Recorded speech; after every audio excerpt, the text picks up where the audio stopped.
अस्सलाम वालेकुम दोस्तों, की हाल चाल है। मैं देख इंशाल्लाह ठीक ठाक हो। सो दोस्तों अज दसना है कि गड्डी ठंडी होवे तो उंदा एसी चलाया की नुकसान होंदे हैं। कई दोस्त इस तरह करते हैं भी रात को गड्डी जो बंद करने आए जो गड्डी खड़ी करने तो एसी चलता छड़ देने आए तो सुबह जो ठीक सलम मारने आए तो एसी चलता ही होंदा तो आप सलम मारने आए उनके नुकसान की होंदे ने। एसी अगर चलता हो तो सुबह ना ठंडी गड्डी के उत्ते एसी का लोड पाना इनके की नुकसान हो सकते हैं। इंजन भी डाउन हो सकता, होर भी काफ़ी नुकसान हो सकते हैं।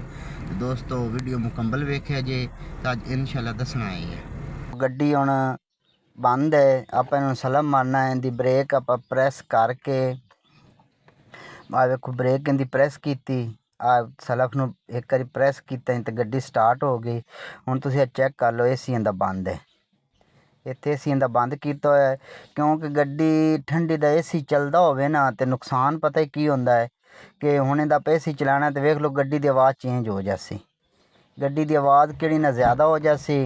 ठंडी गड्डी का अगर तुसीं एसी चलासो तो ठंडी गड्डी का एसी चला के तुसीं इस तरह करसो तो गड्डी का इंजन किहड़ा हुंदा है वो वाइब्रेट करन लग पौंदा है। क्योंकि काफ़ी जगह ऐसी होंदियां कदों गड्डी खड़ी होंदी उनते तेल ही नहीं गया होया होंदा। इंजन जो बंद होंदा गड्डी का तो रात खड़ी रहिंदी ना गड्डी तो तेल एक थां ते कट्ठा हो जाता है। एक थां ते कट्ठा होने की वजह नाल जदों तुसीं सुबह ना विच बंदे ने तो सलम मारदे ने तो नाल ही एसी चला देंदे वो गड्डी का किहड़ा इंजन दे उत्ते लोड पाउंदा ना गड्डी दे उत्ते तो उहदे नाल आवाज़ खराब हो जाती, वाइब्रेट इंजन करन लग पाउंदा। हुंदा कई जगह तो इस तरह होंदा कि इंजन नूं मसला बन जाता है, इंजन डाउन होने लग पाउंदा क्योंकि ठंडी गड्डी दे उत्ते एक एसी का बड़ा वड्डा लोड होंदा है। जदों तक गड्डी इत्थे गर्म लाल निशान ना आवे इस पास साइड ते हीट वाला सिस्टम ना आवे उदों तक गड्डी दे एसी नहीं चलाना चाहिए। तो दोस्तों इस गल का बड़ा ज़्यादा ही ख्याल किया करो। एक दो मिनट की गल कोई नहीं होंदी। गड्डी का इंजन खराब होंदा इस तरह एसी चलता होवे तो गड्डी का सुबह नाल पहले टाइम जदों बहु विच गड्डी नूं सलम मारिया एसी चलता राती छड़ दिता। जे अगर रात नूं चलता छड़ भी दो तो डबल स्विच ला के एसी चैक करके बंद करके दोबारा फिर सलम मार लो। तो एसी लाजमी बंद करके सलम मारिया करो। थोड़ी गड्डी बिल्कुल फिट रसी, गड्डी की आवाज़ भी कोई ना खराब हो सी, गड्डी का इंजन किहड़ा वाइब्रेट करता हो सी कंबदा हो सी वो भी ना हो सी। तो हुण वेख लो गड्डी दी गर्म हो गई और लाल निशान आ गया है उस पासे। तो हुण आप गड्डी दे एसी ऑन करना है।